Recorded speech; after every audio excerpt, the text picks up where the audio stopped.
What's up? What's up? What's up, everyone? Hello, hello, hello. How are you all doing out there? Happy Sunday. Hopefully, everyone is having a great day today. And thank you so much for tuning in to another great, epic episode of Just My Opinion Reviews, Movie News Roundup Edition. Before we get started, as usual, guys, please let me know how I'm looking. Let me know how I'm sounding. Let me know if I am crisp. Let me know if I am clear. I would really appreciate that. Again, hopefully y'all had a great weekend today or a great day today, starting the beginning of the week. We're about to get into December. Hopefully you had a great weekend, a long weekend for some. Hopefully your Thanksgiving was the best Thanksgiving that you possibly had, and you have a lot to be thankful for. I know that I have a lot to be thankful for. This is honestly the best Thanksgiving I've had a long time because I didn't spend it by myself. I got to spend it with my family. I won't get into the details, and there was no drama or anything like that. But it was nice. It was nice kicking it with the immediate fam, and we watched the Cowboys game, watched a little documentary. Right after that, got just tubs and loads of leftover food. The macaroni and cheese was on point. Shout out to Mama Avery who was in the chat. I really I had a good time, and so yeah, I have a lot to be thankful for, and so hopefully you had a great Thanksgiving too. I have one more plate left of Thanksgiving leftovers. Some people are like, no, a day after, 2 days, you got to throw it away. Not me. I put my stuff in the freezer on the back of the fridge so it can last. You know what I'm saying? We don't be wasting no food over here. And so, yeah, did y'all finish your Thanksgiving leftovers yet? Or you still chowing it all down? I see that we have 27 people watching right now. Hopefully we have at least 27 thumbs up. If not, please go ahead and give your boy a thumbs up. And again, hopefully your weekend was great. Hopefully your Sunday was great to start off the week. Hopefully you got everything done that you needed to get done. Hopefully all of your clothes are washed, your dishes are washed, your house is clean, you mopped, you cleaned your tub, your toilets, all that good stuff. Hopefully you have all of your food prepared in this little Tupperware for the week. And if you're still going into the office, do you have all of your clothes ironed and laid out, even the underwear and socks, laid out on the bed or hung up like it is the first day of school on the 4th grade? Let me know. Let me know. Hopefully right now you are relaxed and you got your drinks, you got your snacks, and you got your libations. If you do, put it in the chat. Let me know what you're sipping on. Let me know what you're snacking on. Are you in the bed? Are you on the couch? Are you in your recliner?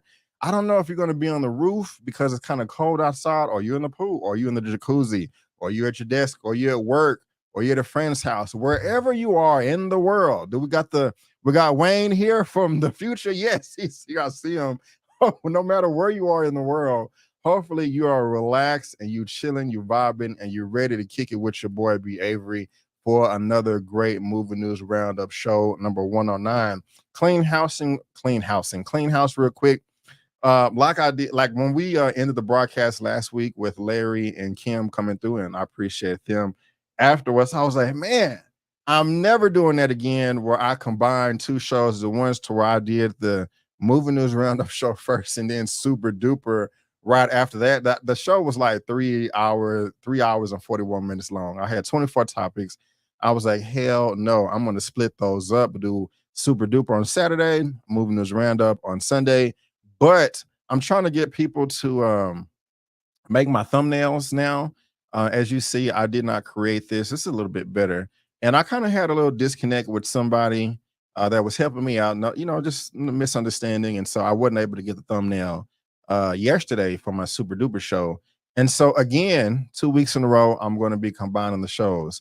Movie News Roundup number 109 is first. And then towards the tail end, we're going to be talking about Super Duper superhero comic book news, and then I'm gonna splice that out. But eventually I'm going to split up the shows and have them on 2 separate days, so you get the best of both worlds over here, baby. You get the movie news roundup show again first, and then Super Duper right after that. Let me go ahead and start shouting out all of you lovely people out there. And also, no, I'll say that in a second. Man, the most important person in the world is first in the chat. It is Mama Avery. Hey, Mom, how you doing? Love you so much. Thank you for being here. I really, really do appreciate it. And also, guys, I'm 30 minutes late. I was supposed to start at 6:30, but I just had to push it out. I just ran out of time. I'm not gonna lie to you, but thank you for your patience. We also got Daria Shanice Malat or Mallet in the building. Hi, Miss Phyllis Avery. Good Mrs. Phyllis Avery. Good evening and happy Sunday. Thank you, Daria, for being here. I appreciate it. D Weave, salute to you, sir. Thank you, thank you, thank you. We also got Dasan Akins in the building here from Eman's and Movie Reviews. Hope to have a good time. Thank you so much for coming over. I love that, you was able to get the connection and come through with my good homie Eman. I love collabing with that guy right there. And so hopefully you will have a great time too, Deshaun. I think you will. And actually, we're supposed to be doing some Invincible recaps, but it's my fault.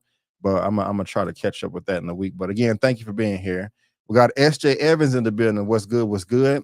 Exquisite Corliss is in the building. Hello, hello. How you doing? How you doing? Moderator right there. Xavier Phoenix is in the building. What's up? What's up? What's up? Also, y'all let me know. How am I looking? How am I sounding? Am I crisp? Am I clear? I would have hated to be talking this whole time and y'all couldn't even hear me. But let me make sure y'all can.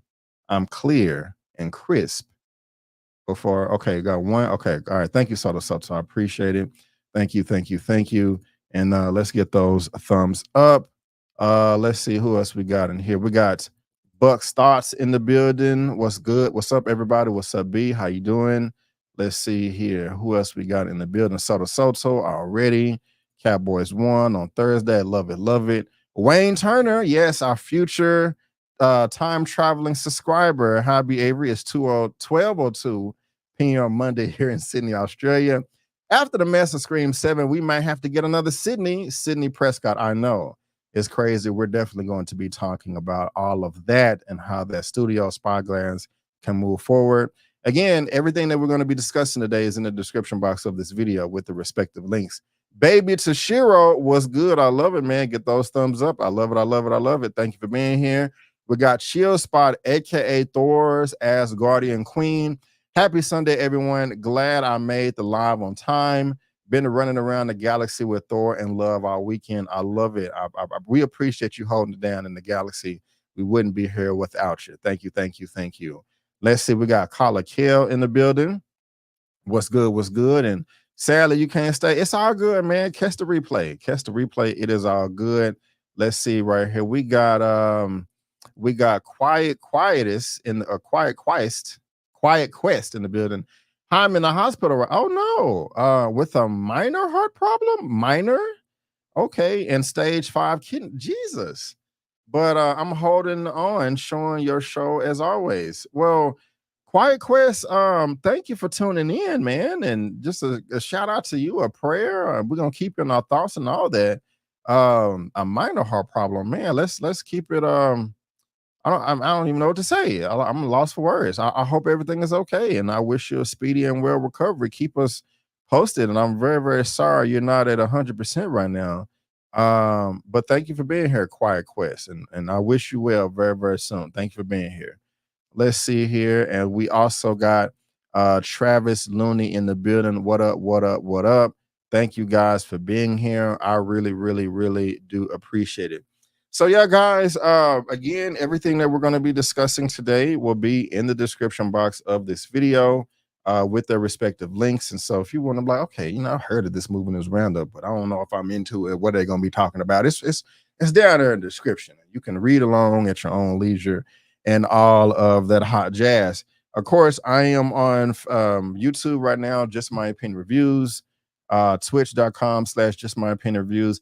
And I'm on Facebook again. It is not my original Facebook that was deleted / hacked June of 2022. It's a new one I created about a year ago. And it is nearly not as large as my last one, but I'm doing what I can. I still have 2 case numbers for them trying to fix it, but I need to follow up with them. So if you're on Facebook, maybe you can, you're watching me as well over here, but over there, excuse me. But let's go ahead and get this party started, guys. Again, I want to, oh, hold on a second. I don't throw myself off. But guys, once again, I want to thank you so much for tuning in to the Movie News Roundup Show number 109. We got some Scream drama. We got some Beverly Hills Cop.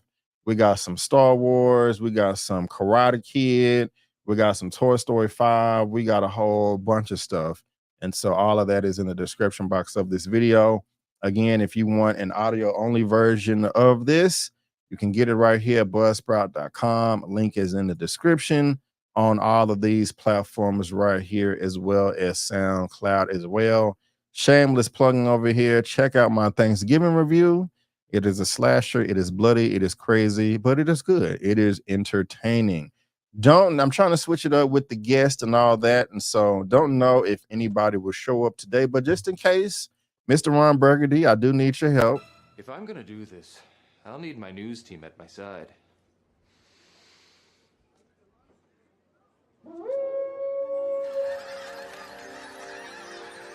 News team, assemble!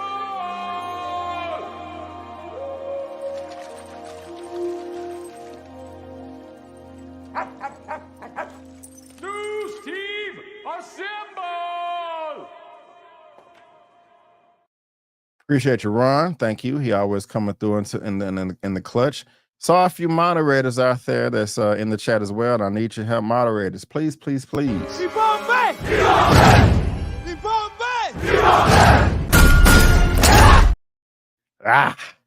Protect the chat as best as you can. Well, guys, let's go ahead and move on to the first topic of the day for the Movie News Roundup Show number 109.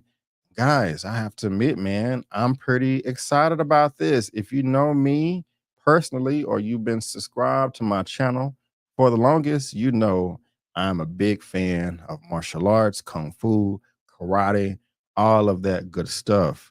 I was born in 84, and that is where a cult classic first hit theaters in 84 with The Karate Kid. Yes, it is an oldie, but a goodie.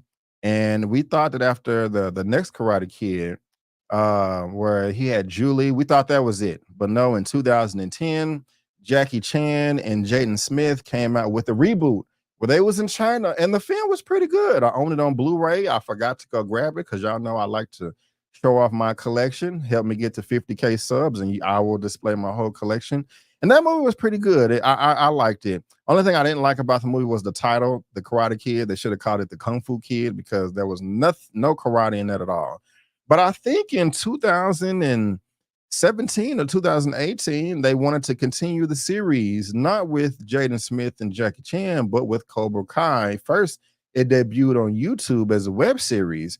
The trailers looked like garbage trash doo-doo fire. I mean, like, I was like, ain't no way in hell I'm watching this crap. This looks stupid.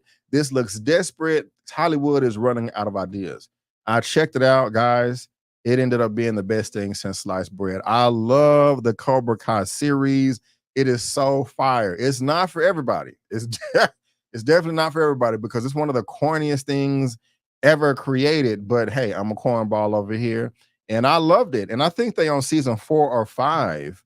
And then we just got this news right here that they're going to be coming out with more Karate Kid, not with Cobra Kai, not with the Karate Kid or the one with Jackie Chan, but they're going to be combining the universes. I got this from Variety for topic number 1. This is so dope. New Karate Kid movie to unite Jackie Chan and Ralph Macchio. This is wonderful. This is wonderful. I am so excited about this. Of course, we got Ralph on the left and Jackie Chan on the right. This is dope as hell. Jackie Chan and Ralph Macchio, who starred in separate Karate Kid films decades apart, will unite for a brand new movie set in the martial arts franchise. The new movie from Sony Pictures director John Entwistle and writer Rob Liber will premiere in theaters next December 13th. So they need to get shooting like next month if they want to, make this on time. Plot details are kept from the wraps on the new movie, but Macchio will reprise his role as Daniel LaRusso, who played the original Karate Kid film trilogy starting in 1984 and brought back on Netflix's Cobra Kai series. So it was on YouTube at first, and then it went to Netflix. Chan will return to the role of Mr. Han, a kung fu master based on Mr. Miyagi, who coached Jaden Smith, Dre's Parker in the 2010 remake movie. Now, there is a clip that they put online on YouTube, and we're going to play that right now. Please hit a 1 in the chat if you can hear this. Everyone, we've got big news. We're starring in a new Karate Kid movie together. That's big news. But we even have bigger news. Bigger than that? We're looking for next Karate Kid. That's right. The global search for the star of our new film starts right now. So let's wax on, wax off, everybody. You mean check it on, check it off, hang it up? Maybe the new Karate Kid will have to do it all. I'm excited. You excited? I'm very, very excited. Let's do it. Learn more about this new role. Submit your audition video. KarateKidCasting.com. I haven't even went to that website yet. Let me try to check that out real quick. Because I saw that clip, but I didn't see the end. KarateKidCasting.com. To be honest with you guys, I kind of think that's cap. What I mean by that is I think they already know who they're going to be having fulfill the role. I could be wrong, though. Let's see here. Open casting call Karate Kid. Oh, y'all can't see that. Open casting call Karate Kid starring Jackie Chan and Ralph Macchio. We are looking for the next Karate Kid. Lee Fong looking for an actor to portray Chinese or mixed race Chinese and between 15 and 17 years old. He speaks fluent English. Conversational Mandarin is a strong plus. He's smart, scrappy, and a skilled martial artist. Any sort of martial arts movement, gymnastics, and or dance experience is a strong plus. Acting experience is preferred, but not required. Man, if I was 15, 17 years old, I would sign up. Mom, I'm not going to school tomorrow. I'm finna go be in a Karate Kid movie. Must be available March through June of 2024. If this sounds like a role, you send them an email. So we got any 15, 17 roles in the audience that want to be in the next Karate Kid movie. This is pretty cool right here. Like, I would definitely show up. Now, this makes business sense. The last film made money. The budget was only $40 million, only $40 million, but grossed 360, 359 worldwide. So that is a hell of a lot of profit. You know, I think all it needed to make was 120. It made nearly 3 times that. So this is super duper profitable, and I'm excited. And what I'm thinking about what they can do is it's easy to combine the universe. Like this Karate Kid film right here. It said it's a remake, but who says that it was not already in the same universe as the original Karate Kid and the Cobra Kai show, the series, web series? Because this was the original Karate Kid was in California, and the remake with Jackie Chan and Jaden was in China. And so there will be no reason for one party to mention the other one when they're across the world. So they could just easily already be in the same universe, and they could just write it to where, you know, Jackie Chan's character, Mr. Han, was like, oh, Mr. Miyagi was your master back in the day. Yeah, we used to have lunch together back in 72. You know what I'm saying? Like, you know, we used to go to this bar or whatever. We used to run the streets together or whatever. Or he taught me this technique. I taught him that. Easy peasy, lemon squeezy. You can do that, and I'm on board for it. I'm not gonna lie, I would not mind if Jaden Smith came back as well. That was 13 years ago, and so of course he would be grown now. But he doesn't have to have a big pivotal role. It can just be like a little cameo, a little Easter egg or something like that. So this is dope, man. I really enjoy all the Karate Kid movies. I enjoy Cobra Kai. I enjoy the remake or continuation, whatever you want to call it, with Jackie Chan and Jaden. So I'm really looking forward to this. I want to hear from you guys, whether you watch this via live or in the chat. And also, let me see here, the next Karate Kid. Y'all remember Karate Kid Part 4 with Hilary Swank? Yeah, man. Is she when are they gonna bring her through? You know what I'm saying? We gotta bring her in some way, shape, or forms eventually. And you know what's dope also is if you watch the Karate Kid, if you watch Cobra Kai, the last season, it kind of ended on a cliffhanger with the Cobra Kai team going, like they're about to enter some type of global tournament And so this is a good way, I think, for them to combine both worlds together. You know, because one is on the west, one is on the east. And so this is good news to me. I am happy about this right here. What do you guys think? Are y'all happy about this Karate Kid continuation? Let me know. Let's see here. Just bring Jaden Smith back. Right. Ralph M can't sell any martial arts skills of this. No, he still be doing good to me in the show. I'm a fan. I think he can hold his own. Yes, nice, real nice.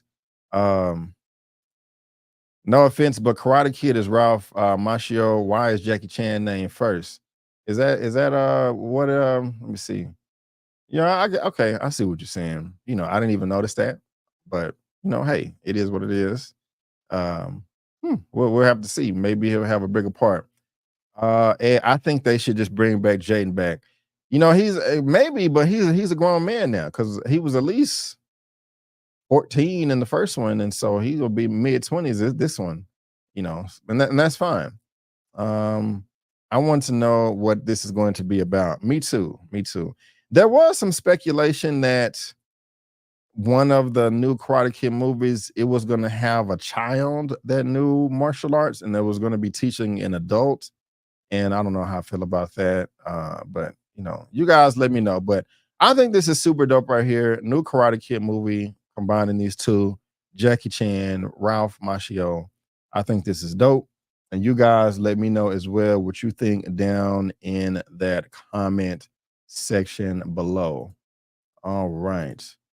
Now, this is next topic here, I'll be honest, is not anything that I'm super duper excited about, but I am willing to give it a chance. I am. And where is the background? I must have deleted it on accident. So give me 1 second. And this will be the 6th film in this franchise. And I've liked at least 3. One of them I don't remember. The other one, it just wasn't that good, to be honest with you. But we're talking about Jason Bourne franchise. Y'all watch Jason Bourne with Matt Damon.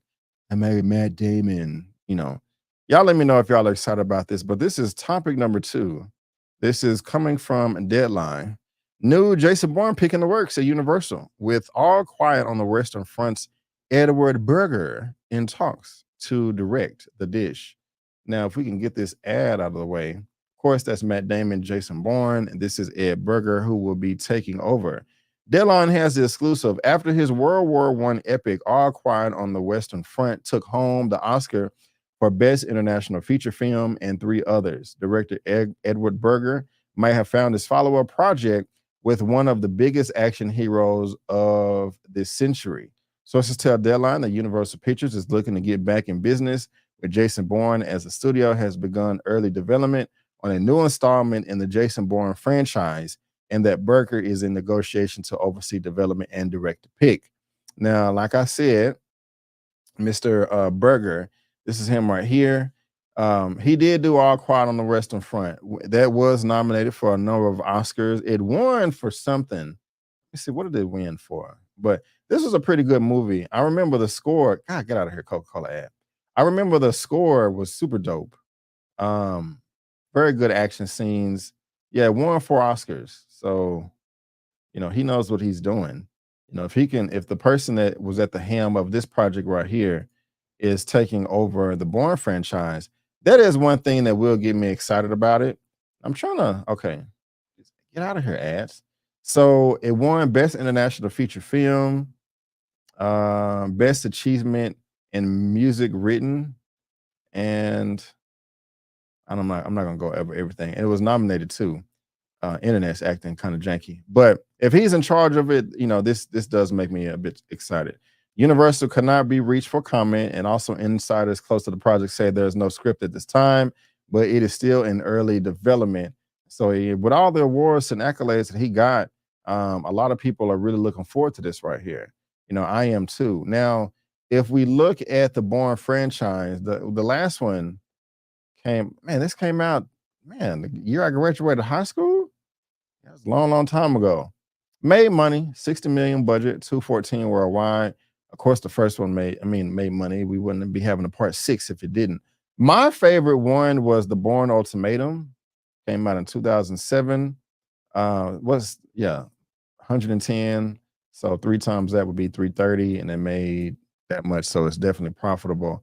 Now the fourth one with what was it? The Hawkeye guy, Jeremy Renner. That was okay. I really don't remember it too well. The Bourne Legacy. I mean, I remember enjoying it. It did not make that much money. I probably broke even or maybe lost the studios a little bit. But I do remember this one right here, the latest one, part 5. I didn't care for this one at all. It made money, but this one was I think this was my least favorite, but it still made money. So I understand Universal. This is Universal Picture. Of course, they're the studio that owns the Fast and the Furious franchise. And so they're running that, into the mud and trying to make as many features as possible with that. And so they're like, why not do it with the Bourne movies as well? So I don't know. I mean, I'm not really excited about it other than the director. That is what gives me some optimism here. But yeah, look at this last one right here. The last two, 54% on Rotten Tomatoes. Let me try to make that bigger so y'all can see. But 54% from the last one. The fourth one, 56%. But Ultimatum had a 92. Supremacy had an 82. And the first one had an 84. But I'm gonna see what the audience thought about this one. And y'all are the audience too. Y'all let me know. Nobody liked this last one. The critics or only 54%. No, that's false. Let me not say nobody. 54% of 328 critics that reviewed it, they liked it. And 55% of the audience with over 50,000 votes liked it. Those are both considered sour. But it's kind of split right down the middle. But I kind of agree with this right here. It just wasn't my favorite, So, but this is what we're going to be getting. Does it say when this is going to be coming out? Let me see. It's probably going to hit theaters at the latest 2025. But I don't know. I'm just, I'm lukewarm on this. I am lukewarm on this. Well, let's see here. Matt Damon should fight Ben Affleck's accountant. Man, I like that right there. Pretty good comments. Good job. I like that. Let's see here. Let's see. I never saw a single Jason Bourne film. Really? Check it out. You come missing out on some good stuff there. Are you excited about Michael Jackson's upcoming biopic? Didn't know nothing about that.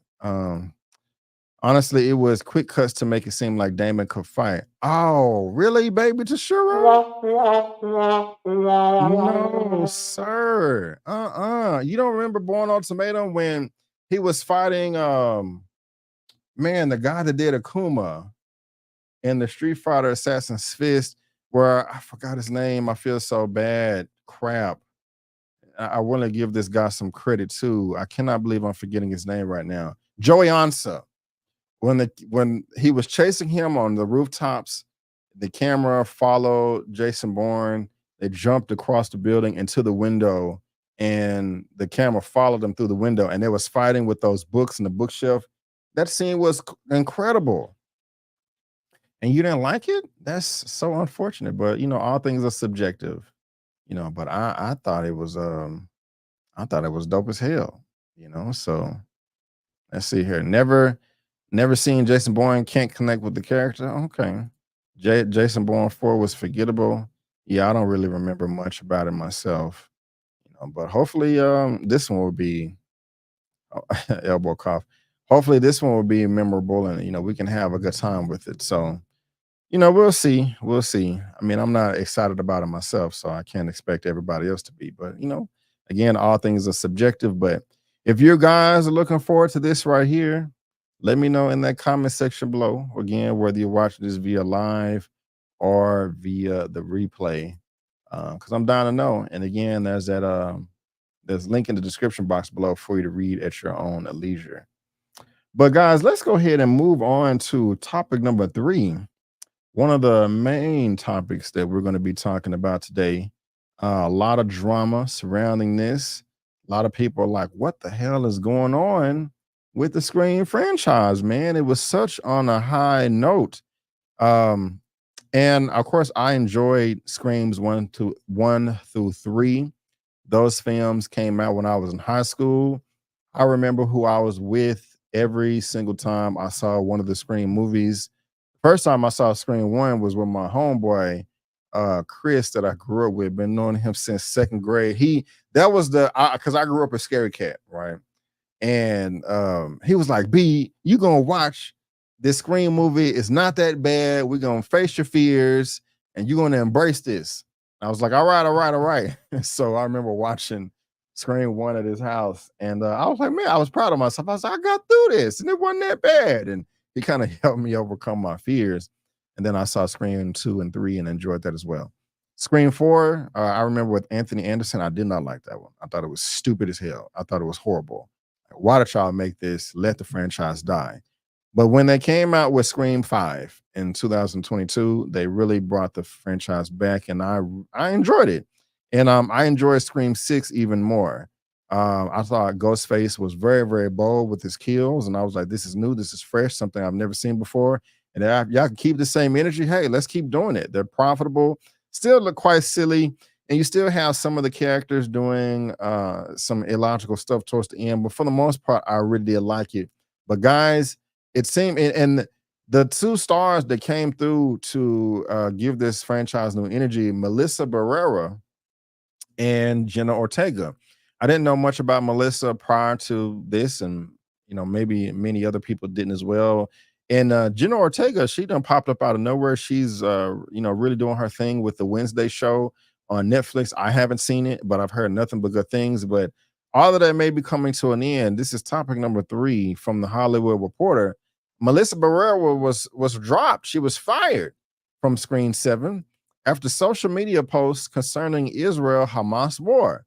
Now, we're not going to comment on this much because I just don't think it's appropriate. And also, there's so many details, and I am not an expert on that. And please keep it civil in the chat.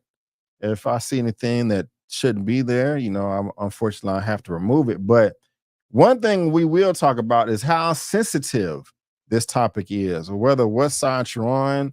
If you say the wrong thing, you can get canceled, you can get drugged, you can get thrown in the mud. And that's kind of what's happening to Melissa Barrera here. She led both 2002 Scream and the 6th installment released earlier this year. And again, guys, this article is in the description box below for you to read at your own leisure. This is what she had to say. Well, at first, Melissa Barrera is no longer starring in Scream 7. The actor was dropped going on from the project after a series of social media posts in the wake of the Israel-Hamas war. Gaza is currently being treated like a concentration camp, she wrote in one post on Instagram stories, cornering everyone together with nowhere to go, no electricity, no water. People have learned nothing from our histories, and just like our histories, people are still silently watching it all happen. This is genocide and ethnic cleansing. Now, a spokesperson for Spyglass, the company behind the Scream franchise, issued a statement for the initial publication on this article. Spyglass stance is unequivocally clear. We have zero tolerance for anti-Semitism or the incitement of hate in any form, including false references to genocide, ethnic cleansing, Holocaust distortion, or anything that flagrantly crosses the line into hate speech. Now, I am not one to comment on if these statements that she made are anti-Semitic or not, but I will say that you cannot say anything remotely close. I mean, even if you just mention the topic, it's anti-Semitic, it's anti-Semitic, it's anti-Semitic. I don't think she should have got fired, but that's all I'm going to say about that. I know that the director was not happy about this. Now, as far as the directing of the film, this is Scream 5 right here. Directors were Matt Bertolini Open and Tyler Gillett. This one came out in 2022. Scream 6, same directors, Matt Bertolini and Open and Tyler Gillett. Now, Scream 7, okay, the director isn't there, but he is here. Happy Death Day filmmaker Christopher Landon is taking over directing duties on Scream 7 from filmmakers Radio Silence. Filming has not begun, and development had been slow during the actors and writer strikes. Now, Spyglass is expected to recalibrate plans. Following Barrera's firing, Paramount has handled distribution on the recent installments and is expected to return for the new film. This is my statement. Everything sucks. And this is the director, Christopher Landon, the new director. Everything sucks. Stop yelling, filmmaker Landon wrote on Twitter X Tuesday. This was not my decision to make. So he's not happy, but he later deleted that post. And so, yeah, man, this is, she got fired because of her comments. And so, what I do want to hear from you guys in the chat, I want to hear from you, whether you're watching via live in the replay. Do you think that she should have been fired or not? I don't want any comments on whether you're Israel, Palestine.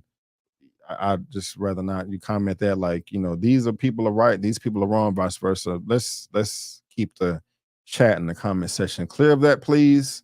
I'm asking nicely, but you can't let me know if you feel that she should have been fired or not. If this is offensive to you or not. I do want to know that. So yeah, this she's not here anymore, guys. This is interesting. And film made money. 137 worldwide. I can't imagine the budget for Scream 5 to be over like 20, 30, $40 million. So this definitely made some money here. So did I think I have it here as well. Yeah. So this is Scream 6. The budget was $35 million. So this is making money. So, to be honest with you, while I don't agree that she should have got fired, this is kind of an example of like, we know studios are greedy and they want to make money and all that, but this is an example to where they was like, no, money is not everything. We could make money with this franchise, but we can't be, being anti-Semitic or whatever, and all of that. Now, the next part. So again, this is in the description box below. But who is the second part of this debacle right here? Next part from Deadline. Jenna Ortega not returning for Scream 7 due to Wednesday's shooter schedule. So damn. Not only are they losing Melissa Barrera, but they're losing the other star as well. This is interesting. Deadline has exclusive as well. Jenna Ortega, who was a linchpin draw in getting Scream 7 to a horror franchise best opening grossing 44 statewide, isn't expected to return. That's what they hear from sources. Now, there's so much speculation online talking about, oh man, she quit. Like, oh, y'all gonna fire my girl? School y'all, F you. This is not the finger, this is a ring finger. F y'all, I don't want to be a part of this no more. You're gonna fire my girl, I'm out of here. But that's most likely not the case. This article is saying that it's a scheduling conflict and that she was going to be leaving a long time ago. This has nothing. Oh, y'all can't see that. Sorry. This has nothing to do with the fallout from Melissa Barrera's firing yesterday by Spyglass. The timing is convenient, though. Media over the actress's social media reposting of the Hamas-Israel conflict. Nor does it have to do with the actress asking for an end to her Scream contract. Ortega and Barrera played sisters in the 2002 Scream and this year's Scream 6, respectively, as Tara and Sam Carpenter. We understand that Ortega's exit from the next Scream was discussed before the actors' strike. A script for Scream 7 is not ready yet, and the primetime Emmy nominee has to head to Ireland in April to shoot the second season to Netflix's Wednesday, which will go into summer. Additionally, Beetlejuice, blah, blah, blah. No news yet on the Scream 7 schedule.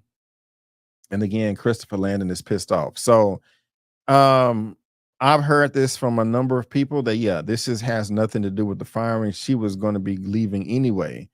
And I think that she only was contracted to do 2 films as well.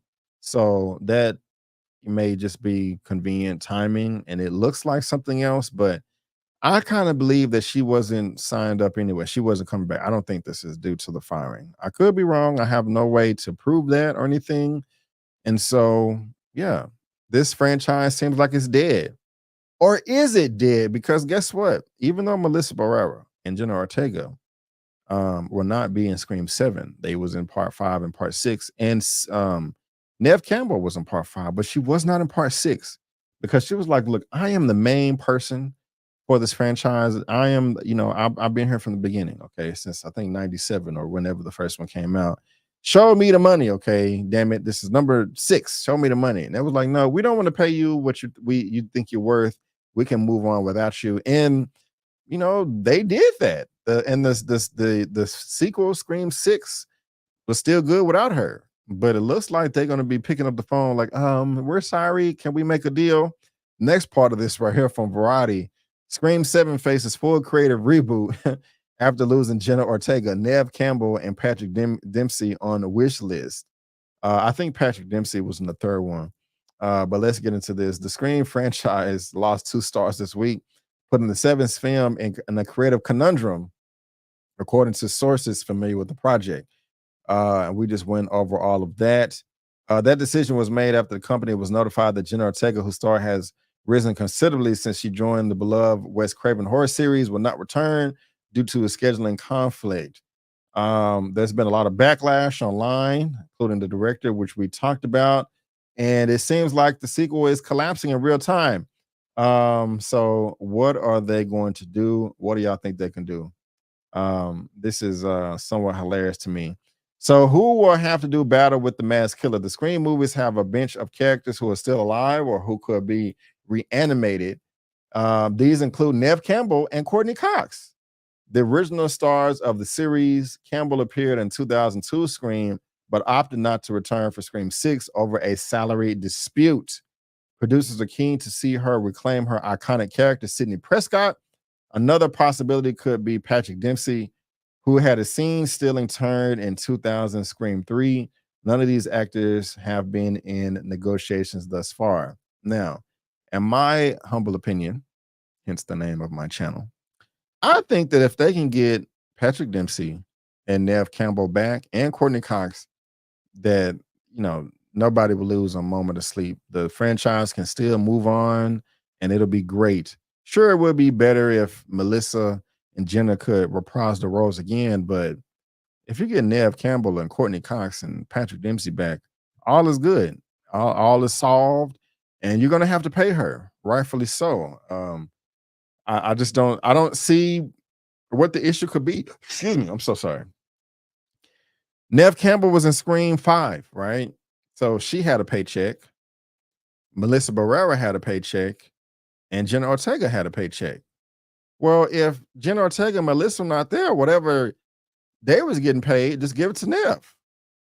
Now, maybe that's not how it works, but it seems like that's an easy fix to me. I'm just saying. I don't know how much was, let's just say they was getting $1 million each or something like that. Just give that $2 million to Neve on top of what she was already getting.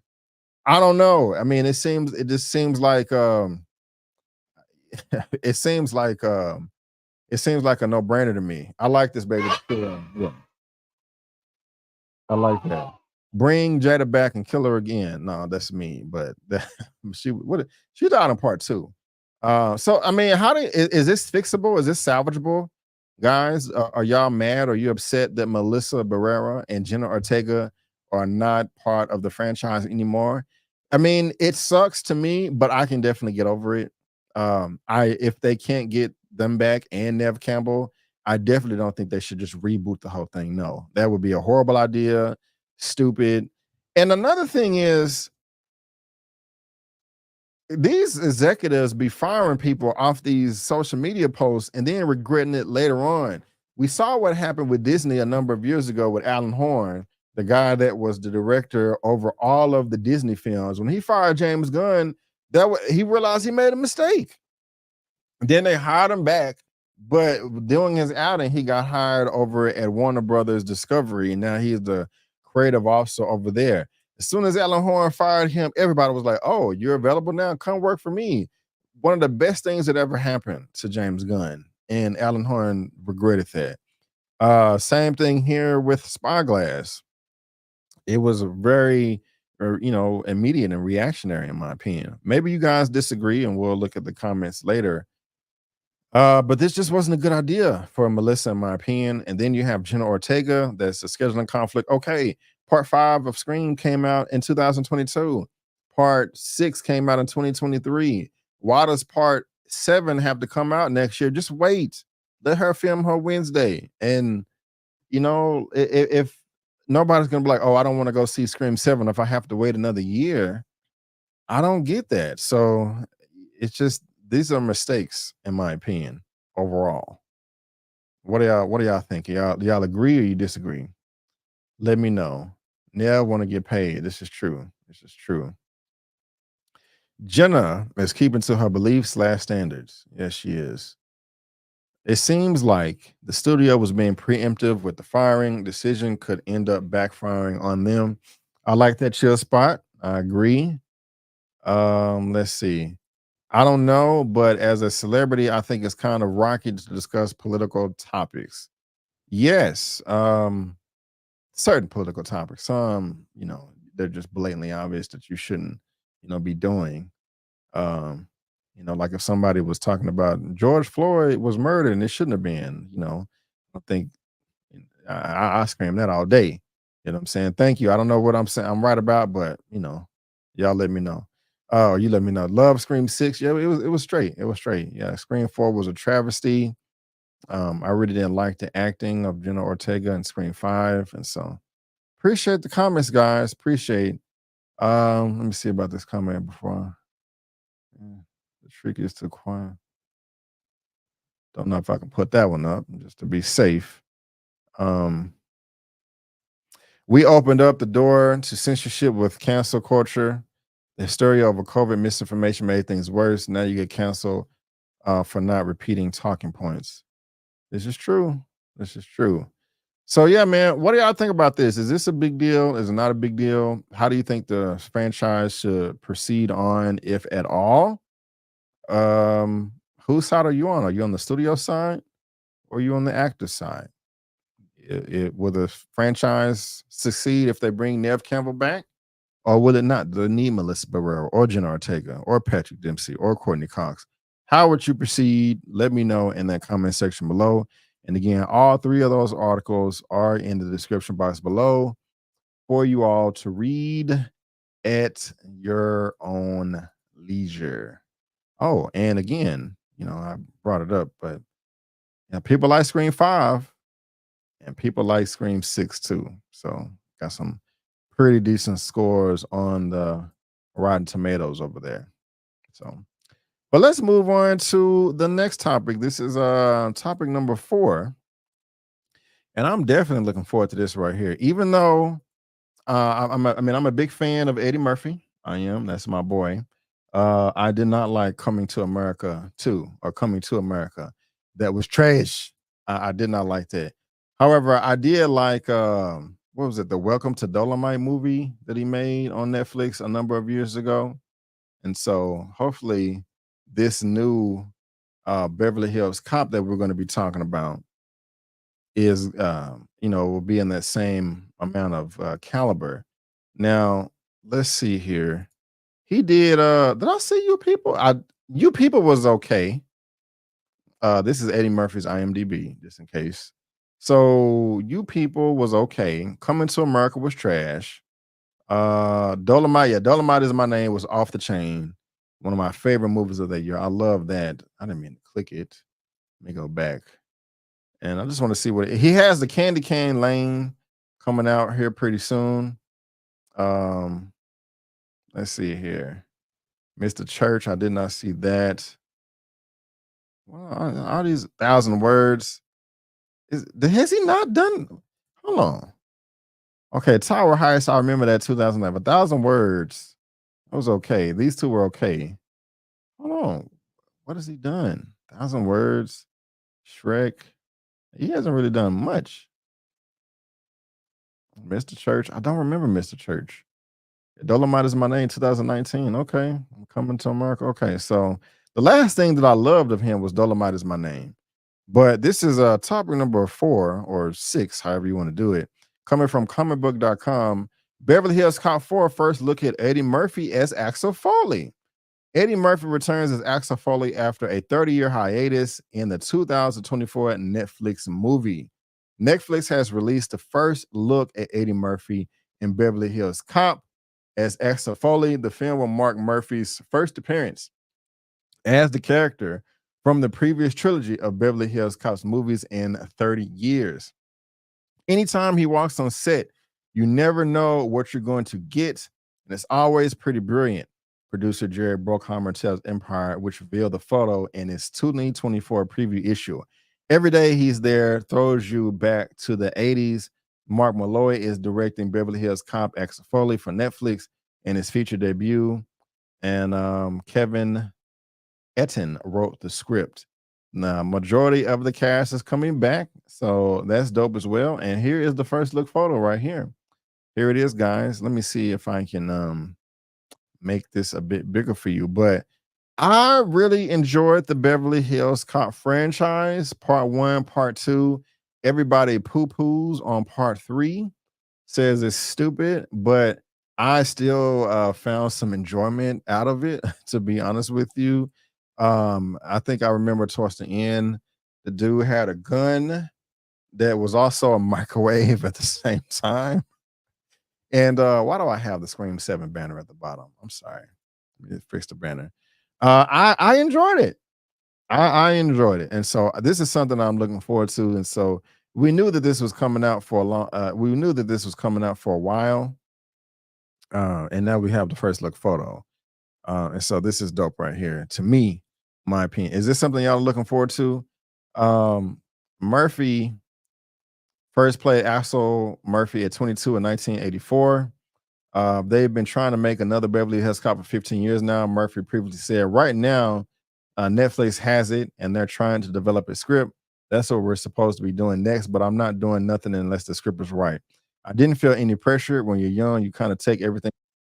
So that's all I knew. You know, stuff started happening fast for me, so I didn't even think about it. Now, when I look back, I'm like, wow, I'm really young, 48 hours. I'm 20 years old, and 48 hours, you aren't thinking that at the time. But now I can say, wow, I was really young. There was no pressure back then. I was just rolling with it. And so, yeah, this is going down right here, man. Next year on Netflix, and I will be checking this out. I will be providing some type of review and all of that good stuff. And so you guys let me know what y'all think about this. Shout out to Baby Toshiro. I support red, yellow, black, and brown people. Right on. I love it, Baby Toshiro. And I support you. You just sent me a $5 cash app. Thank you so much, my dude, my guy. I really do appreciate it. Those cash apps do help. So let me send the love right back to you really quick, like here, because I appreciate it.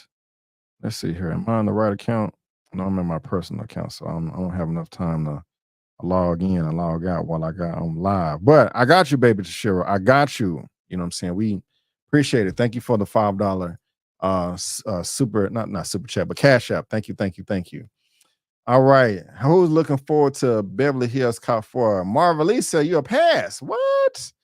You're gonna pass? What? Oh no. Okay, it's all good. I'm not tripping. Gambit 2483 said nostalgia bait. I got you. Beverly Hills Cop and Nutty Professor. Yeah. Coming to America was just nostalgic for me. It wasn't supposed to be better than the original. Yeah, I mean, can it be decent though? It wasn't even decent. It was just like, what are y'all doing? Did y'all make this in your sleep? Like, oh gosh. So that's what we'll see. Let's see. I'll see it because it is Eddie Murphy. So yeah, man, Beverly Hills Cop 4 is going down. You guys let me know what you think, but I'm looking forward to this. I am. Hopefully it is a win for everybody. And hopefully this next one is a win for everybody as well. Now, next topic, this is topic number 5, I believe. And shout out to all the geeks, all the nerds out there that are into Star Wars, like I am. Now, I'm not a diehard Star Wars fan. I am a casual Star Wars fan. I have seen all of the movies. original trilogy, the prequel trilogy, the sequel trilogy, Rogue One, the Obi-Wan movie, and I think that's it. As far as the shows, I've seen all of the shows except for Clone Wars, Rebels, Bad Batch, and I gotta finish Andor. I was never one to read the books or anything like that. You know, not that anything is wrong with that, but the Disney Plus shows that have been as of late have been hit or miss. The Obi-Wan series was okay. The Boba Fett series was okay. The Ahsoka series was better than okay, but it did not reach its full potential, in my opinion. Mandalorian seasons 1 and 2 were super duper fire. Season 3 of The Mandalorian was a step back. And to my understanding, Dave Filoni, Kathleen Kennedy, and Jon Favreau have been at the helm as of all of late. As all of that has, I can't even talk. They have been, Dave Filoni, Jon Favreau, and Kathleen Kennedy have been at the helm of everything that's been coming out lately for Star Wars, especially on Disney Plus. Haven't had a movie since the 1900s, but seems like your boy Dave Filoni has got a huge promotion, and that's what we're going to be talking about right here for the next topic from CBR.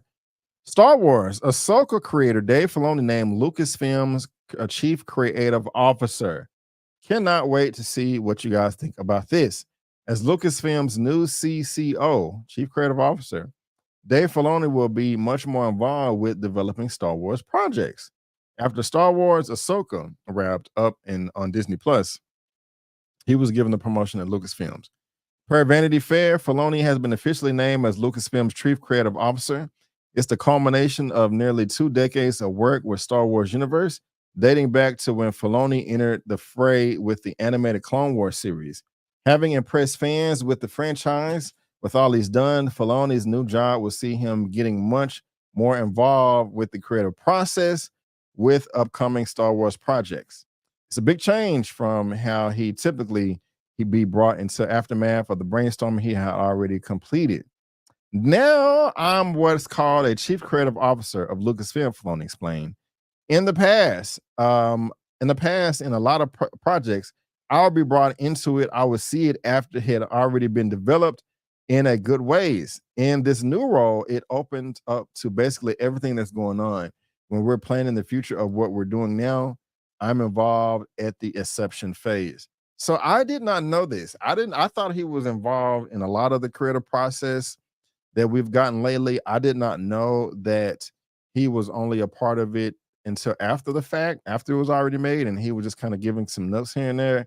So this is good that he's not coming in after the fact. He's going to be there from the beginning. Filoni will be working. Let me make that bigger. Filoni will be working alongside Kathleen Kennedy, Lucasfilm president and head of development. Now that does not make me happy. And he will be very hands-on with originating the next generation of Star Wars movies and television shows. It's a decision that seems like it will be celebrated by Filoni's own Star Wars family as well. Natasha Liu Bordizzo, who plays Sabine Wren, glowed about Filoni's creativity, telling Vanity Fair, "You just learn a lot from Dave in general. I think I know he's traditional in the sense of how you learn so much from George Lucas." That's the original creator of Star Wars. He has these pillars of storytelling that are dear to him, and then everything else can be untraditional. I'm not telling people what to do, Filoni also said of the collaboration approach he'll be taking with other Star Wars creators. But I do feel I'm trying to help them tell the best story that they want to tell. I need to help across the galaxy here, like a part of the Jedi Council almost. I have literally hours now of Star Wars storytelling I've done. See, I even phrased that like Yoda. So about that, like, it sounds good, but at the same time, I kind of want him to be telling people what to do. And while I'm happy about this, I am. I mean, I honestly could not pick anybody else to take on this role other than George Lucas himself. A lot of people may disagree with that. That's just how I feel. He's the best for the job, but at the same time, I don't know his complete level of involvement with like Mandalorian season 3, but it was a step back. which is disappointing. I don't know how much he was involved with Boba Fett. I don't know how much he was involved with Obi-Wan. I don't know how. I mean, he was involved in Ahsoka a lot. And I mean, Ahsoka was good overall, but there was a couple of things I was like, "What are y'all doing?" Episode 4 of Ahsoka, this series on Disney Plus. Whoo, man, that was a fire ass episode. I remember calling One Take Big. I remember that was September. That was Tuesday, September the 12th, and I will always remember that day for another specific reason. Went to the movies that day, but I remember when I was on my way home, I called One Take Big Dog. I was like, "Hey, I'm about to check out this Ahsoka." It was like 11 p.m. or midnight. I called him up. I was like, "Bro, tell me why this last episode of Ahsoka was like the best Star Wars ever." He was like, "Bro," we like geeking out for like 30 minutes on the phone, like at midnight.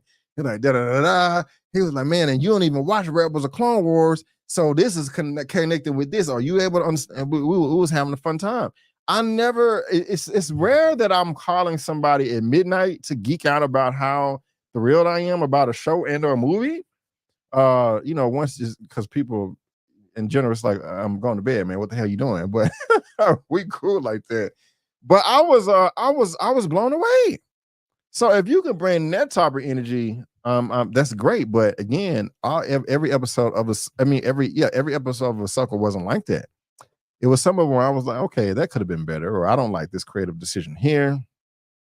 So we're gonna have to see. We're gonna have to see. Last part of this quote is, to truly help filmmakers, it was really important for me to experience it firsthand. Filoni said, "I can always lend a perspective on the challenges that's telling these stories that will present. I feel more capable of being able.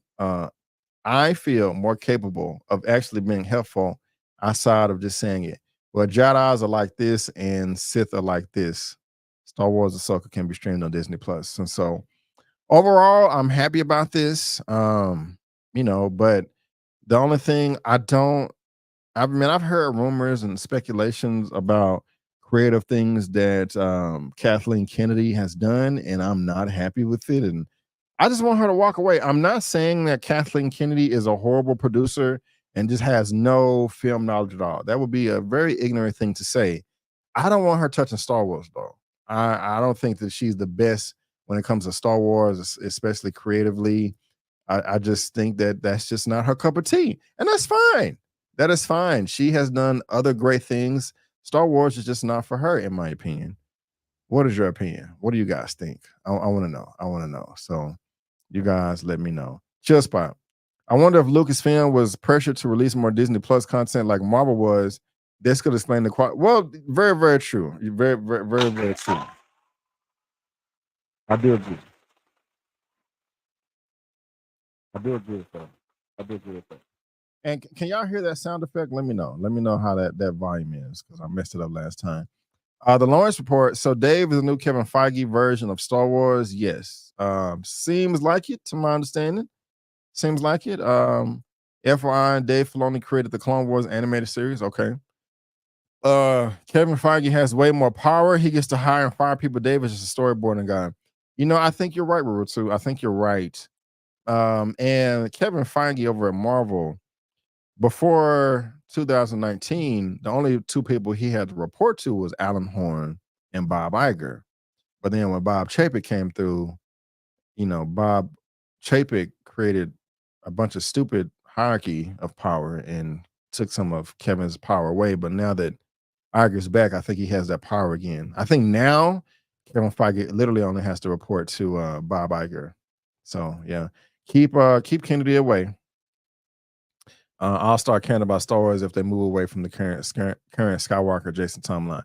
Well, yeah, they've done that. Barutu. I mean, Ahsoka don't have nothing to do with the Skywalkers, and neither did the Mandalorian. Now Obi-Wan did in a bit because that's Darth Vader. He is a Skywalker. So yeah, man, what do y'all think about this? Every bad story will be his fault. Dave Filoni has been steering the ship. B. Avery, you need to watch Clone Wars and Rebels. I know. I've heard nothing but good things. They are two of the best shows, if not the best Star Wars shows, including the live action ones. Right on, right on. So, yeah, man, you guys let me know what y'all think about this. If y'all are happy that Dave Filoni is taking over as Chief Creative Officer of Star Wars. Is this good? Is this bad? Are you in the middle? And I forgot I pulled this up. I just want to see what producer Tales of the Jedi. Okay, oh, that came out in 2022. And so yeah, he's knee deep, or shoulders deep in the Star Wars lore. So again, you guys let me know what y'all think about that. And again, there's a description of this in the description box below for you to read at your own leisure. All right, let's move on to the last topic of Movie News Roundup 109 before we move on to Super Duper. And I don't know how I feel about this, y'all. I don't know. Should we be getting more Toy Story films, or should they stop while they're ahead? I think the first 3 Toy Story movies are some of the best movies that's ever been made in the history of film, in the history of cinema. Real talk. If you was like, what are some of the best trilogies of all time? Toy Story will be there. Toy Story will be there. The original Lord of the Rings series will be there. The original Star Wars will be there. Paddington. If Paddington 3 comes out, then yeah, that's gonna be up there too. The Cross the Spider-Verse. There's also another. I don't even want to say The Godfather because I haven't seen part 3, but everybody says part 3 sucks. But we may be getting a part 5 of Toy Story. No, Reboot 2. I'm sorry. The Avengers trilogy? No, because the Age of Ultron was weak. No, I respectfully disagree. But we may be getting a Toy Story 5. This is coming from Variety right here. Tim Allen says Disney has reached out to him and Tom Hanks to reprise Buzz and Woody in new Toy Story movie. Is 5 going to be too much? I don't know, y'all. I'm nervous, man. Should they do it or should they not? Y'all let me know in that comment section below. I'm just, I don't know, man. Because while part 1, 2, and 3 were literally perfect, I don't want to say that I didn't like part 4, but it wasn't as good.